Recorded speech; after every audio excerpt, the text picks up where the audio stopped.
Well, so I think we have a new podcast. Yeah, I was going to say, I think we found a nerd who's as geeky as we are. Hey, I'm all about it. That sounds great. I don't have to talk about my bad poetry then. Oh, but you do.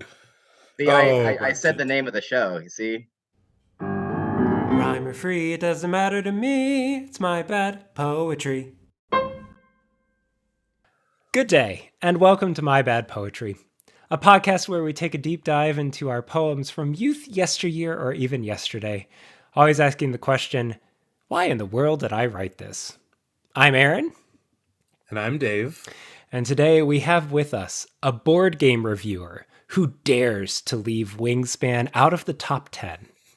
A self-proclaimed wearer of bow ties, yet perhaps most important for today, a writer of surrealist prose poems on bourbon, fatherhood, and stretched calloused hands grasping around tumbler glasses. Luke Wortley, welcome to My Bad Poetry. Thanks, guys. I am ridiculously stoked to be here after that wonderful introduction. Is there anything in the intro that I might have missed that you want our dear listeners to know? Just as a point of order, Wingspan is probably a top 10 game. It's just that, like, for me personally, I have just, like, at this moment in time, moved on to a different top 10. It totally could rise back up. So, yeah. I understand. You did write that in your review. I'll give you that. But yeah, no, that's a favorite in our household for sure. It's a good one. Yeah. But more importantly, top 10 bourbons. Oh, I guess it depends what you're talking about in terms of, like, pure taste experience or like value for price point. I don't know. Mellow corn.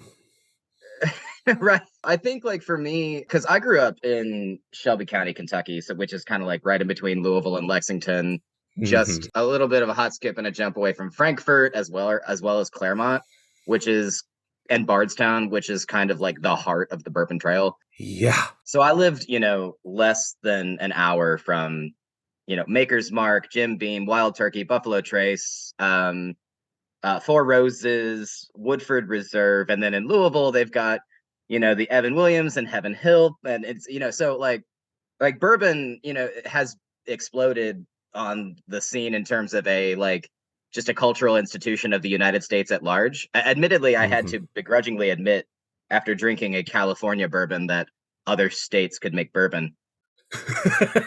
but I don't know. I think dollar for dollar, there are two that come to mind. One is Eagle Rare, which is made by Buffalo Trace.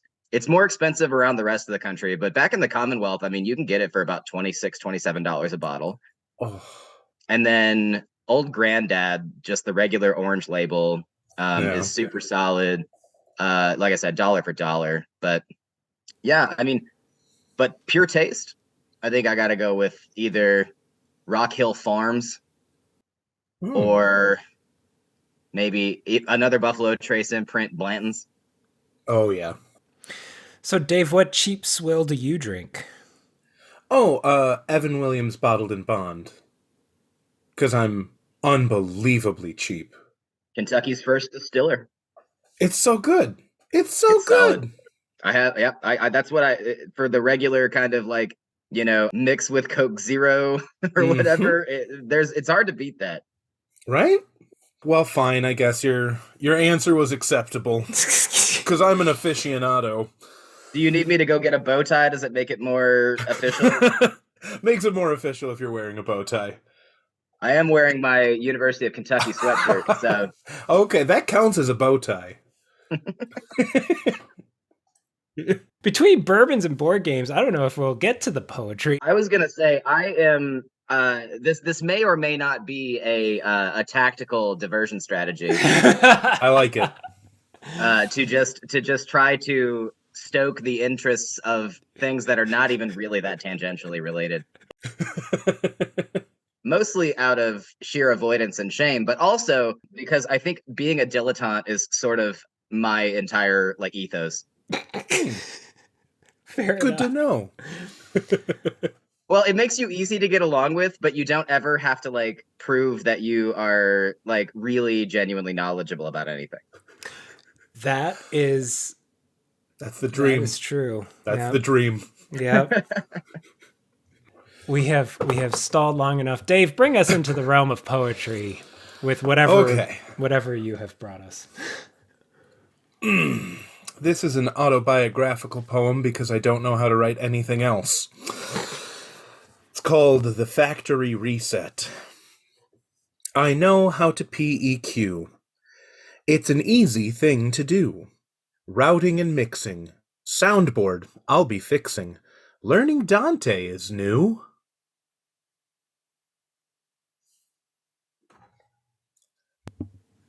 Okay. Nice addition there at the end. You're welcome. What's Dante? Dante is a program set up on very fancy Yamaha boards, soundboards. I was running sound for Jason Gray, the musician, last week. You say that like we should know. No, he's a relatively famous musician. Okay. Aaron with the casual burn here, like Yeah, ouch. But I am not a sound engineer. But the person who had run a concert there before me had done a factory reset on the board. Oh gosh. So I had to learn how to program Dante so that I could reestablish all of the connections on a board that I had never touched before. So it was like 2 hours of me freaking out with a podcast in one ear telling me how to program and the other ear listening so I could PEQ, like adjust mixes and stuff for the performers. It was a great day, and I think I lost like 40 pounds in sweat.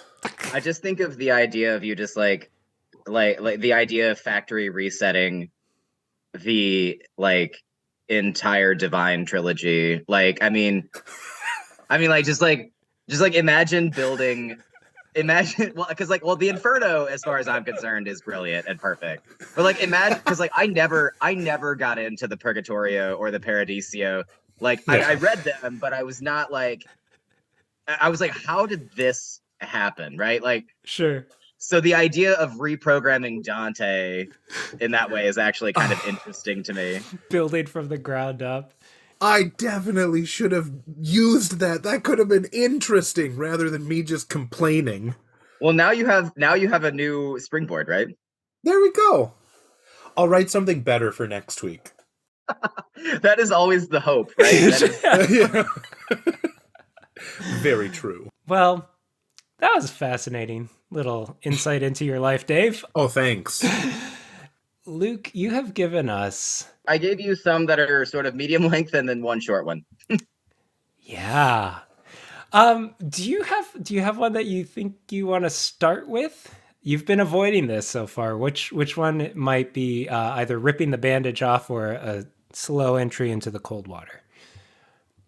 What do you prefer? Let's go with Shemjaza, Oil and Marker on Canvas by Matthew Ritchie.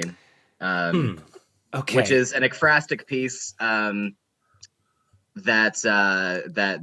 doesn't expose me too much to begin with. So, okay. Yeah, give us a clean reading, and then there's so much that you already need to explain. So, okay. Yeah. Okay. Pulp the insides of a tree, stitches bone arches together. Skeletal stems, a stone double helix, severed limbs, the ends dinner plates. A hand waves above nectar-colored grass sprouting from fingernails. The infant hides a rattle from the sprawled giant whose blood leaks onto rock, drawing a crowd. Hooks plunge, uncurl from sewn-on hands. The wood they hang from sags. Spine coils into a fetal spring. Black fingers rake in toppled crown. Man outweighs nothing. So to put it gently, What? Okay, now I need to look up this piece because So you can find this. So if you can find this at the Indianapolis Museum of Art Contemporary Collection, but it's called Newfields now. Because it used to be the IMA, and they were bought by a private firm, got a new curator, and now it's no longer free, which kind of sucks. But they do get access to some pretty cool stuff. So it's certainly a double-edged sword. Yeah, this is in their contemporary arts installation. That's part of their permanent collection up on the top fourth floor. And the title is fascinating in and of itself, because it certainly seems to be a play on the idea of Shemjaza, which has a lot of implication about fallen angels and kind of these weird narratives of punishment and rebellion and sort of apocrypha. Yeah, it's really, yeah, and this painting is bananas. It is wild. Yeah. Okay, I don't. Are we looking at the same painting? It's yellow and red. Yeah. Okay. I might need to blow this. Oh no, there's the dangling stuff. Okay, there's the blood. I see it now. Now. Wow. And it's huge. It's like 4 feet tall. Like it's massive. Oh, okay. Huh. Your words painted a picture, for sure. The creepiest picture, yeah. When did you write this? This had to have been, I don't know. I moved here to Indianapolis in 2012. This had to have been probably 2013. So about a decade ago. Okay. What drew you to this painting?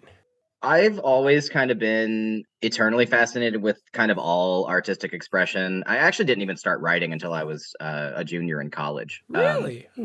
I actually came into college not only as a Spanish major, but I was also an art major with an emphasis on painting.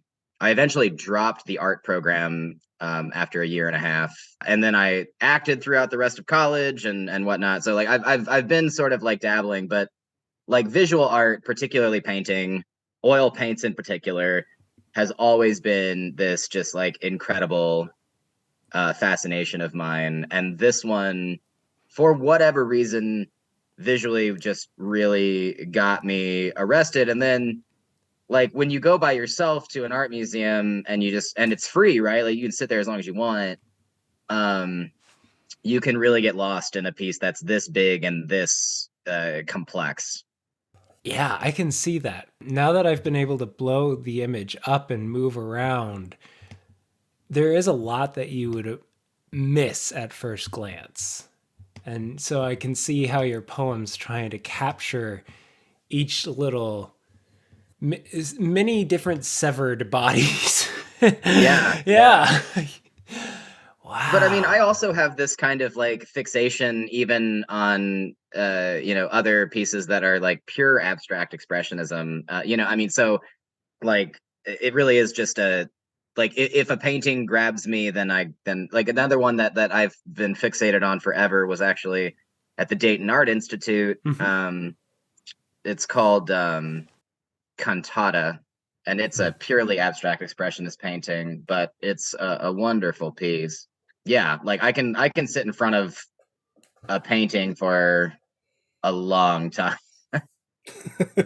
The painter of Cantata is Norman Lewis. Yeah, I've seen that one. I've been to the Dayton. Yeah. Ah, cool. Okay, so we've talked about the painting. We need to talk more about the poem. Oh, can we not? No, we have to now. We have to. Okay, you've made your own artistic choices here. I think more recently you've been working a lot on prose poems. This is not a prose poem. You're breaking it up into short little stanzas, a lot of little couplets here, but there's some 3-liners as well. I think this is you've actually tapped into one of my sort of like like most burning insecurities, which is that the reason I write prose poetry is that I suck at lineated verse because I'm not I'm too tuned to the idea of a clever line break rather than one that actually makes sense for like the rhythm, the cadence, the syntax, the actual diction. You know, like I just maybe it's like because I am a meticulous reviser, but like when I look at a poem and I go, oh, that would be fun. Like that sometimes trumps the idea of like a good like or I have to say like, oh, it must fit into tercets or couplets or whatever, you know, like Dave and I were just talking about how neither of us understand enjambments. We just don't understand line breaks. That's why I write mostly limericks, because you literally cannot get it wrong. Like, it's pretty straightforward. Formal poetry, I think, is actually potentially very instructive on this matter, right? I mean, the idea of having to like succinctly express in a certain number of syllables or having a particular rhyme scheme that like, you know, I don't know, like I think that might be instructive. And quite frankly, you know, I didn't really have much formal education in poetry at all. Like I actually got my MFA in fiction. So this became an obsession of mine, just writing poem after poem after poem, because I did all of my graduate scholarship on poetry. So, like, yeah. That's amazing. Oh, man. Okay. The wood they hang from sags. Okay, I think I remember that image here. Let me... See, this is why I chose this one, because now it's become about the painting and not about the poem. A good you distraction. You are very good at this. A good distraction. Yeah. I don't know, Dave. What are you getting from this?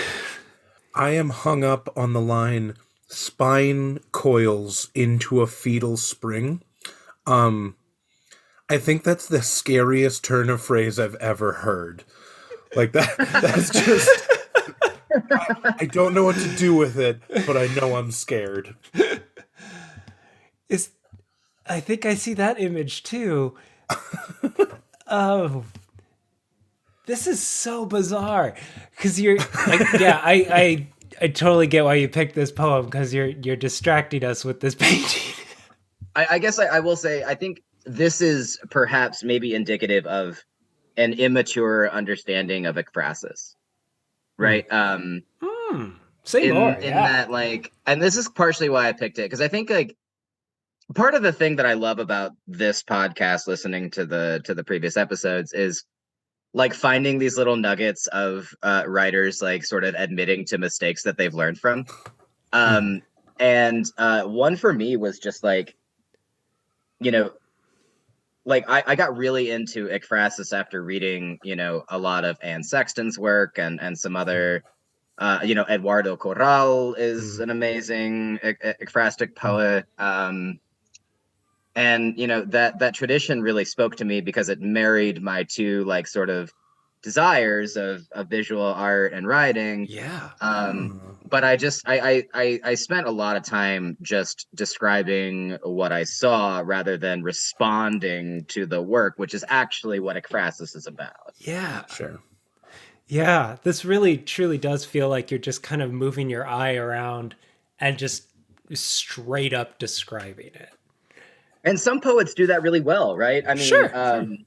I think another poet who really like just absolutely crushes ekphrasis is and it's not like explicitly ekphrastic, but Roger Reeves. I mean, holy cow. I mean, his first collection, King Me, just absolutely leveled me. And the cover is a Basquiat piece, a very famous Basquiat piece. But you can feel the influence of some of those sort of more chaotic and politically charged Basquiat pieces throughout that collection. And it's really, really wonderful. Oh, cool. And it's through Copper Canyon Press. Yeah, he actually just put out his second full length to much ballyhooed and deserved critical acclaim last year. And yeah, he's amazing. Never That's got to awesome. meet him or see him read yet, despite the fact that Butler has an amazing visiting writer series. But hopefully one day. Yeah. Well, Very look at cool. you getting the attention on other writers instead of yourself. Again. It's so he doesn't have to talk about his poetry. That was not actually supposed to be a diversion. I think actually like one of the greatest traditions of poetry, more even than fiction and prose generally, actually is like the invocation of others, right? Yeah. I mean, I really do think that like the grand tradition of response poetry and sort of choral tradition and finding a way to not only be performative but confessional and secretive and then like looking at that on the page and understanding that vulnerability and then turning it into your own kind of like alchemic reaction, right? It's yeah. So I don't think that that's out of place at all. No, I love that. I love that. You're really getting at kind of what we've discovered on this show when we bring people on to share their poetry. It's like even the worst rough drafts from who know like 8th grade someone previous self, it gets at the heart of like a human experience that we all can resonate with at some degree. And it's all about the response, like you say. So you're bringing us this poem. Do you feel like reading this back, you would respond differently in poetic form to Matthew Ritchie's work if you were to revisit this? Unequivocally, yes. Thank you for the as they say the softball, right? I mean, like, because I think like I'd be more interested in contemplation, retrospection, rather than just capturing the visual experience. Because I forget I had a Spanish professor in undergraduate who was also a translator of Chilean poetry and prose, and he was saying that one of his favorite writers always said that poetry is emotion recollected in retrospect.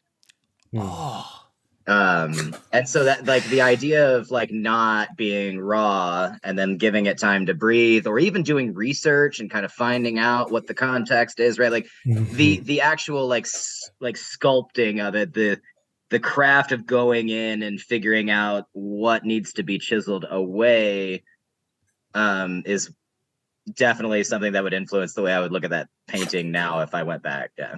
yeah. Oh, man. I will say that sparked in me that reading this back, like this is reminding me of like auditory descriptions for TV shows for people watching them who are blind. Oh, yeah. So like someone who is physically incapable of seeing this piece of art could read this, and I feel like you do capture some of the just I don't know, the ridiculousness, the over the top, the grotesque. Yeah. The uncomfortable from that work. I think that really does come across in this. So maybe that's more of the purpose of this rather than exploring your own reaction. It's more just descriptive and capturing the I don't know what the French call a certain I'm not sure. Dave, I love how like you're trying to compliment this work as like it's very descriptive, but you just said that a poem is like a museum auditory track. A little bit. Okay, yeah. Hey, I mean, honestly, shout out to people who write the copy for accessibility concerns. Like that's like no small thing. So I will take it as said compliment and twist it back around to make sure that Aaron doesn't get to burn me too hard this time. Yeah. I love it. That's awesome. Okay, so I mentioned in the introduction to you tumbler glasses, and I see that you have provided for us a poem titled Glass. How about you share that with us? Sure. Glass. A hanging heart the size of a crabapple dangles from a sycamore, drops tumbling in time, slaps pavement, splits in two. The crow pecks at the larger half, carries it north as winter ends. Another description, right? This is just another painting. This is more ekphrasis, yeah? You know, it's funny you say that because it's sort of clarifying a bit of my perhaps insecurity that I don't have to feel as bad about now. Like this is therapy, right? Yeah. Like, well, because like early poetic drafts for me, when I was not like in poetry workshops in graduate school, I was in prose workshops, right? Sure. But I was obsessed with the art form. I was reading everything I possibly could, right? Like I read like in preparation for an independent study, I read the complete poems of Sylvia Plath, Elizabeth Bishop, and Wallace Stevens, like all in like this like just like really compressed time frame. Yeah. And then started to like get into others and stuff too. But like I fixated on imagistic stuff. I fixated on trying things. And I love the fact that I took risks like this one where there's no end line punctuation. Yeah. But at the same time, I realized that when I first tried to read it, I stumbled over the fact that I couldn't read it out loud in a way that was like clear because I just didn't do that. So, it's interesting looking back at this poem now and realizing that like there is a heart in the first line, but there really is like there's not much substance here. Like it really is just like it's clearly somebody who has like internalized the value despite the problematic like retrospective and contemporary analysis of like Ezra Pound, and then just like tried to do that, like, right? You know? No. Yeah. But you know, I kind of like it. I mean, I think the Well, that makes one of us because yeah. I think what's intriguing for me is the interplay between your title and the work itself. Like all I've been trying to do is figure out why title it Glass, and that question alone is what keeps bringing me back to the words. And so with that slight kind of mystery invitation, I don't know. It's intriguing for me. Do you know why you titled it Glass? This was probably written around the same time frame as kind of my previous poem, so I don't know. And shout out to a friend of mine from the MFA program who would like I would go over to his place and we would just like sit in his living room and like sip like old granddad neat. There it comes back again, right? And Oh yeah.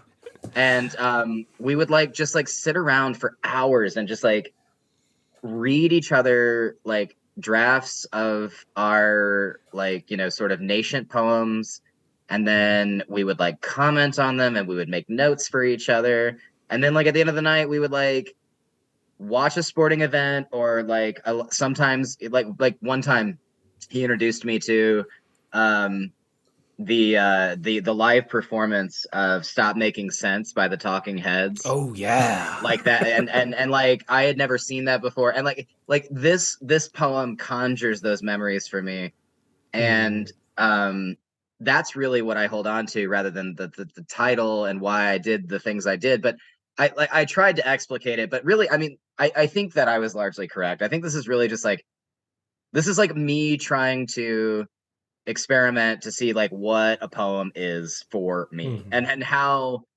I can like cram things into the most like kind of sparse language in couplets, like with this kind of tropey kind of, but I feel like even now that I'm looking back, maybe Aaron, you're giving me some credit, I don't know, but like there is kind of a fun like they are tropes, but like, am I playing with them or am I just leaning into them? Like, I Right. don't know. Sure. Yeah. It's like you're either fully aware of what you're doing here, Mhm. and that's part of the playfulness, or you are genuinely 100% like invested in this. Super earnest, yeah. Yeah, Yeah. in which case it would make the exact same word super cringe, and that's hilarious to me. Maybe there's more to this one than I thought. I don't know. That is funny though. No. Oh wow. Well, crabapple.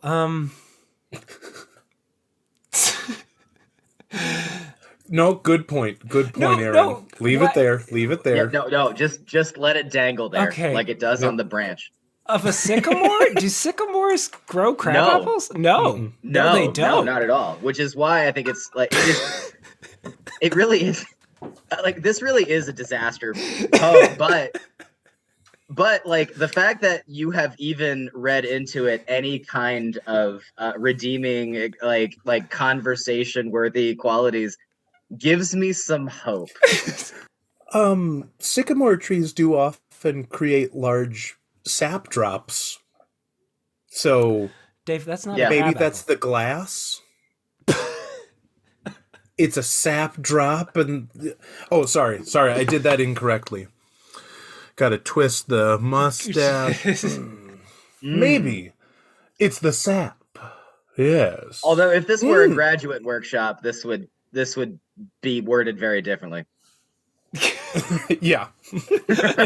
This would be decidedly barbed.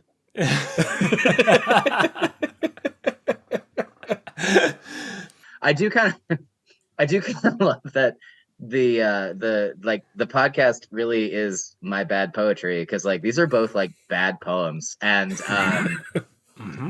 and like I'm kind of okay with it, because like I can kind of see like, because like there's a little tender part of me, right, that keeps coming back to the idea of like, oh, like I was trying. Yeah.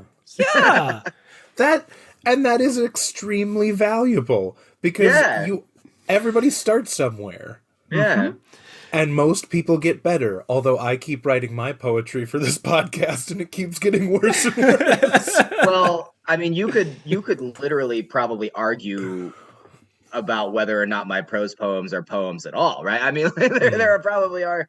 So I mean, I try to like insert like what I've learned over the last like however many years, but I don't know. Like, That's what I've truly loved about this show, is that one, it allows for vulnerability, and it allows for people to share like truly cringe and just clunky and stuff that like sometimes it sounds really good to my ears, and for them it's like, oh, this is garbage.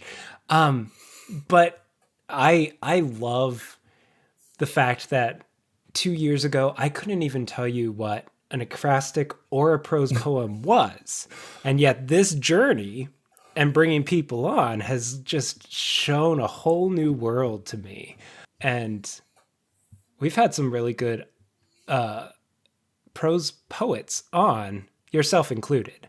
And this stuff is your early work, and I love it too. I think it's fun. I'm trying to think if we have enough time to look at one more. Oh, let's do the short one. Yeah, let's hear it. Yeah. okay. All right. So this one is it also marries some of my my deep interests. My real interest in literature began my senior year of high school.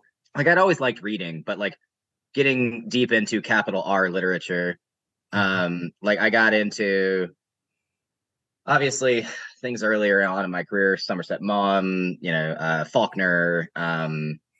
But the thing that really just like blew my mind was Beloved by Toni Morrison. And then and we're talking about an all boys Catholic prep academy, like in the South, like teaching Beloved and teaching The Color Purple, and it was wild. Like these English teachers were so subversive. But anyway, When I got to college, though, I just fell in love with the Latin American masters. And one of those is probably a little known short story writer to many people who is from Uruguay. His name is Horacio Quiroga.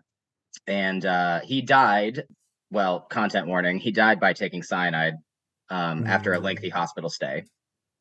And so this one is called Misiones, which is the town in which he passed away.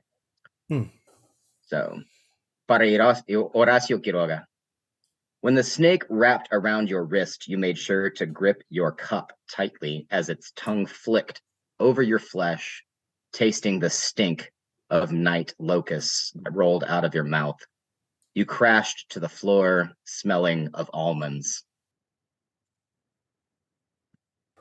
Ooh. Now, for that one, you really did have a lot more, and this is, I believe, a technical term, poetry voice when you were reading it. Dude, poet voice is a thing. Yeah. When you read your first two, like it sounded exactly your same voice, but in this you really emphasized your fricatives, and there were some hard K's in there that kind of Snake popped through. Yeah. Yeah. I love that you're sharing this as what you consider a bad poem.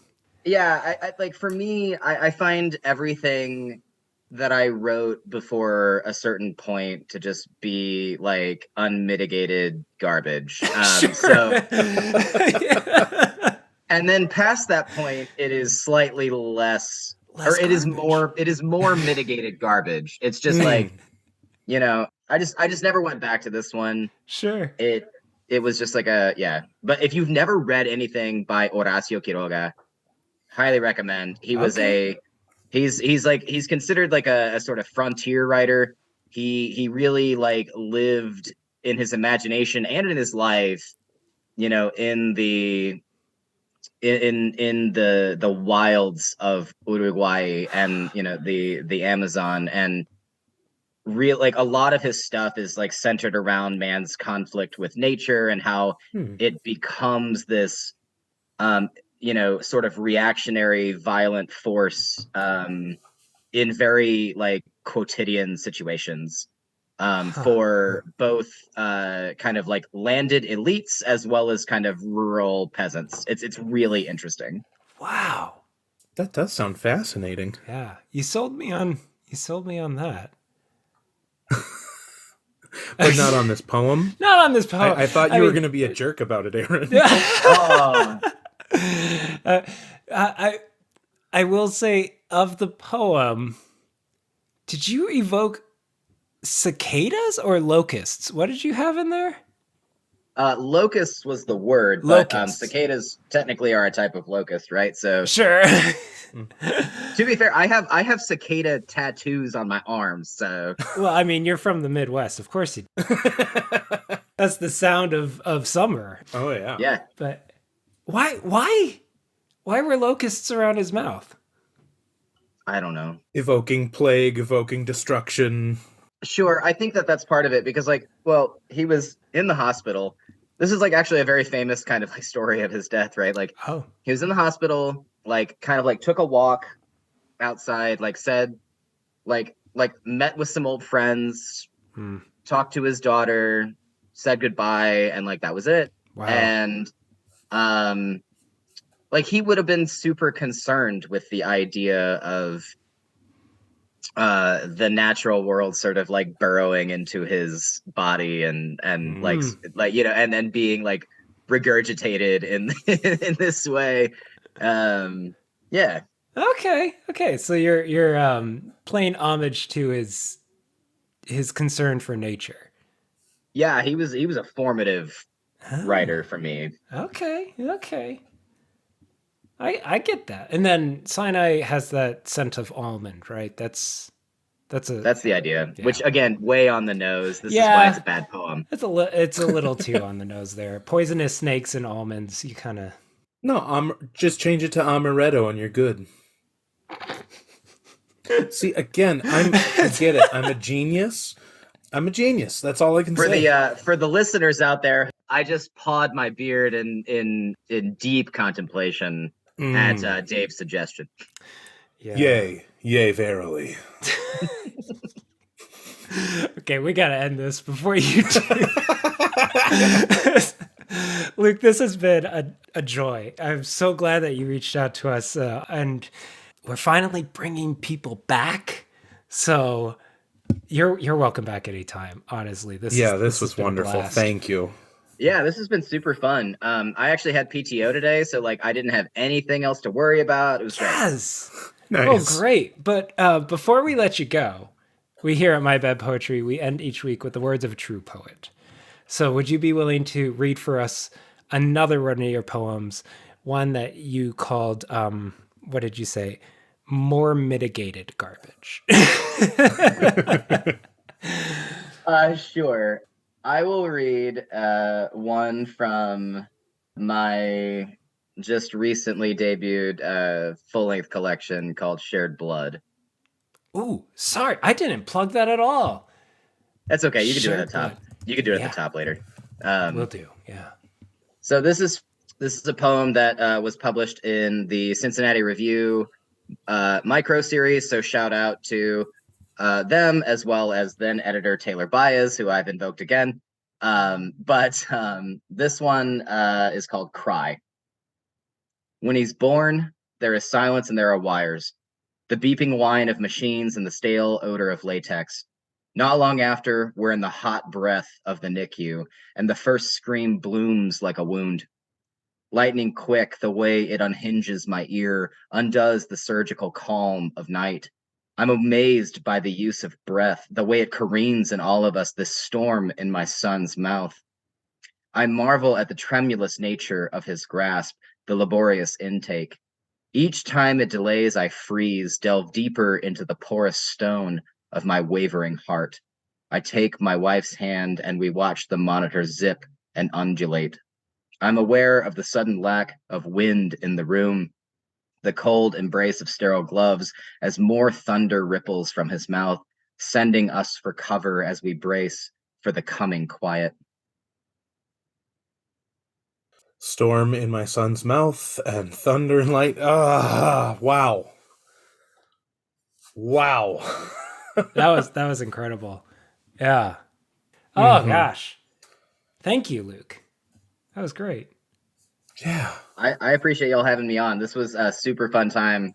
This has been My Bad Poetry.